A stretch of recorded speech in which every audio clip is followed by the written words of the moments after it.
మీ పాప అమ్మ నాన్న ఇద్దరు చనిపోయారండి. తల్లిదండ్రి కూడా అవును, ఎవరి దాంట్లో ఉంది ఇప్పుడు? ఏం చదువుకుంటున్నావు నువ్వు? అయిపోయిందా? సెకండ్ ఇయర్లోకి వచ్చావు. ఎక్కడ? ఎన్ఆర్ఐలో.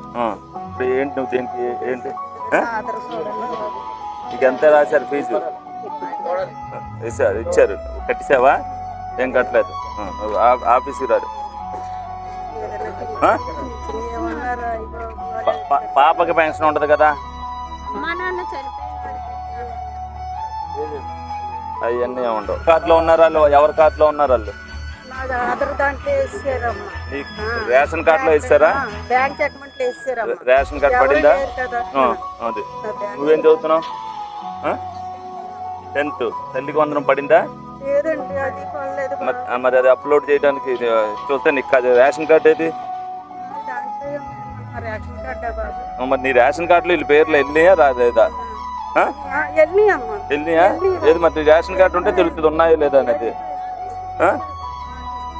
ఏమ్మా ఎవరో ఇక్కడ ఇప్పుడు వీళ్ళదేంటి వీళ్ళ కదా?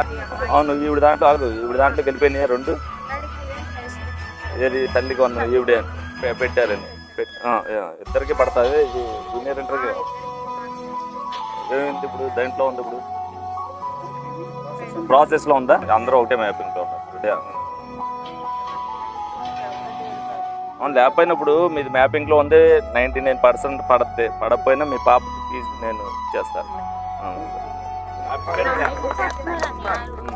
చదువుకోవడానికి ఇబ్బంది లేదు. పడితే గవర్నమెంట్ తరఫున పడితే, లేకపోతే ఫీజు నేను చెప్తాను. మీరేం కట్టదు, మేము కట్టదు.